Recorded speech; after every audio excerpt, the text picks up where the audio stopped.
और नमस्कार दोस्तों, आपका फिर से स्वागत है आपके अपने चैनल पीके डिफेंस एकेडमी में। तो आज हम लोग बात करने वाले हैं क्लास 10th के सिर्फ साइंस सब्जेक्ट है, सीजी बोर्ड का। याद रखना सीजी बोर्ड का है। Chapter 6 electric current and circuit, Hindi में है विद्युत धारा एवं विद्युत परिपथ।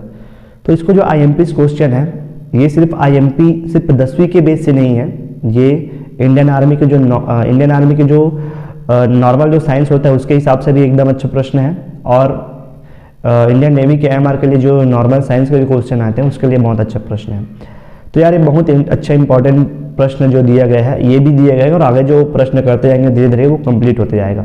तो आपको पेज नंबर, अगर बुक है आपके पास तो पेज नंबर 94 यहाँ पास दिया है, पेज नंबर 94 आप इसमें देख सकते हैं। तो पहला प्रश्न इसमें दिया गया है, एकदम अच्छा प्रश्न दिया गया है कि बताइए कि इनमें से कौन सा विद्युत का सुचालक है, कौन सा उदाहरण विद्युत का सुचालक है।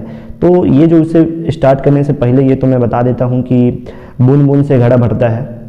और अभी जो सीजी बोर्ड्स होती है, एग्जाम होती है, उसमें 15 नंबर के ऑब्जेक्टिव क्वेश्चन आते हैं। तो बूंद बूंद से घड़ा भरते रहिए, फिर देखते हैं जो होता है। तो देखते हैं पहला क्वेश्चन क्या दिया गया है। बताइए कि इनमें से कौन सा उदाहरण विद्युत का क्या है, सुचालक है। अब तो भाई करंट तो पता ही होगा, किसी को झटका लगा होगा तो पता ही होगा कि करंट तो होता क्या है। अपन सबसे पहले बात करते हैं सुचालक। सुचालक क्या होता है? तो सुचालक भाई होता ये है कि हर वो चीज विद्युत के सुचालक होगी जिसमें से विद्युत धारा प्रवाहित हो सकती है। आपको करंट लगा है तो मतलब आप विद्युत की क्या हो, सुचालक हो। अगर आपको करंट नहीं लगा है तो पूछना अपने भाइयों से, कभी किसी को लगा होगा, उसका बॉडी आपका बॉडी सेम है ना। तो पहले तो अपन देखते हैं कि इसको काटना कैसे जाना है, जो ऑप्शन दिए रहेंगे उसको काटते कैसे जाना है, ठीक है। तो अपन नीचे से चालू करते। देखो कांच की छड़ में विद्युत धारा प्रवाहित होगी क्या, आप बताओ हमको। होता होगा तो कमेंट करके जल्दी बताओ, ठीक है। और ये तो कट गया है ना, ये तो नहीं होगा। कागज के पेपर में होता है क्या, बताइए भला भाई, कागज के पेपर में होता है क्या? नहीं होता है, ये भी कट जाएगा यार।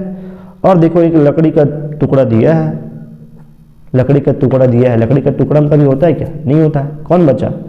एक तांबे का तार। एक आप वो भी कर लीजिए, जैसे कि आपके घर में गया तार गया है, तार को छील के देखिए, उसमें लकड़ी रहता है, उसमें कागज रहता है, उसमें कांच रहता है क्या? उसमें क्या रहता है भाई? तांबे का तार। तो आपको इसका आंसर क्या आ जाएगा? तांबे का तार। तो ये जो आपके पास जो फिर से एक क्वेश्चन आ गया है, जादू से आ जाता है, समझने की जरूरत नहीं है कहाँ से जादू से आ गया। तो देखिए इसमें आपकी पुस्तक का बुक का जो है 94 पेज नंबर 5वां प्रश्न है, निम्नलिखित में से दिए गए परिपथ का तुल्य प्रतिरोध क्या होगा, है ना। तो सबसे पहले अगर परिपथ दिया, ये परिपथ दिया है, तो सबसे पहले आपको दिमाग लगाना है कि कौन से क्रम में जुड़ा है। कौन से क्रम में जुड़ा है जादू बताइए, अगर आपको पता होगा तो कौन से क्रम में जुड़ा है बताइए। ये जो जुड़ा है आपको श्रेणी क्रम में जुड़ा है, और श्रेणी क्रम में हम लोग को पता है तुल्य प्रतिरोध बराबर क्या होता है, R बराबर R1 plus R2 plus R3 जो जुड़ जाता है। तो यहाँ पर देखिए इसको अपन मान लेते हैं R1 मान लेते हैं दोस्त, और इसको अपन मान लेते हैं R2। तो R बराबर क्या हो जाएगा भाई? R बराबर क्या हो जाएगा? R1 प्लस R2, है ना। तो R1 क्या दिया है इसमें? R1 दिया है 10 प्लस 10, टोटल कितना हो जाएगा? 10 ओम, गड़बड़ नहीं करना, तो क्या हो जाएगा? 20। तो ये आपका आंसर कहीं दिख रहा है, कहीं दिख रहा है जादू दिख रहा है, जादू से मार दो, ये आपका आंसर है। या फिर इसमें डायरेक्ट आप जादू कर सकते हो कि क्या हो सकता है? 10 10 20, 10 10 20 ओम, ठीक है। तो लो जी, फिर से एक जादू से क्वेश्चन आ गया है कि प्रश्न ये है, समझिए प्रश्न को, क्योंकि समझ के समझने में ही समझदारी है। तो देखिए प्रश्न क्या बोला है, एक विद्युत उपकरण का प्रतिरोध कितना दिया है? 22 ओम।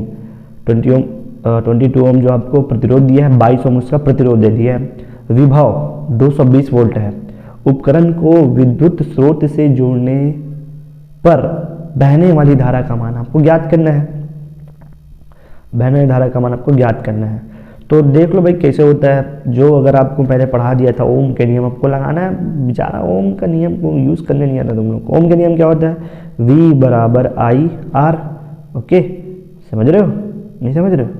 तो आपने क्या क्या दिया है, अब हमको क्या निकालना है? धारा का मान निकालना है, मतलब I का मान निकालना है, ठीक है। I मान निकालना है तो V बटे R हो जाएगा जी। तो देखो V कितना दिया है, ये जो दिया है वही उसका वोल्ट है 220, और R कितना दिया है? R कितना दिया है जादू से? R दिया आपको 22, ठीक है। इसको भाग देने का नहीं आता तो कमेंट करके बताओ ये कितना जाएगा, 10 एम्पियर।